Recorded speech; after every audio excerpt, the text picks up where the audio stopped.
Ramiz Mehdiyev hakimiyyəti zorla ələ keçirdikdən sonra keçid dövrü üçün müvəqqəti dövlət şurası formatında qurum yaradılmasını təklif edib. Qlobal İnfazın xəbərinə görə bu barədə APA-nın etibarlı mənbələrdən əldə etdiyi məlumatda bildirilib.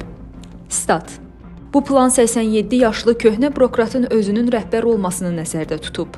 Məlumata görə Mehdiyev rəhbərlik edəcəyi dövlət şurasında təmsil olunacaq şəxslərlə bağlı məlumatı da Rusiya ilə bölüşüb. Mənbənin dediyinə görə Azərbaycan və Rusiya prezidentlərinin görüşdüyü düşənbədə Rusiya tərəfi özü Ramiz Mehdiyevin təklifi və onun şəbəkəsinin planı haqqında Azərbaycan tərəfinə məlumat verib. Görünən odur ki, 87 yaşlı Ramiz Mehdiyev artıq davamlı xahişləri və israrı ilə Rusiyanı da bezdirib. Ona görə də Rusiya heç bir perspektiv vəd eləməyən Mehdiyevdən tamamilə imtina eləyib və onun planı, şəbəkəsi ilə bağlı rəsmi Bakını özü məlumatlandırıb. Statın sonu. Yazının detallarını şərh bölümündəki linkdən oxuya bilərsiniz. Əziz izləyicilər, xəbərlərdən məlumat almaq üçün kanalımıza abunə ola bilərsiniz.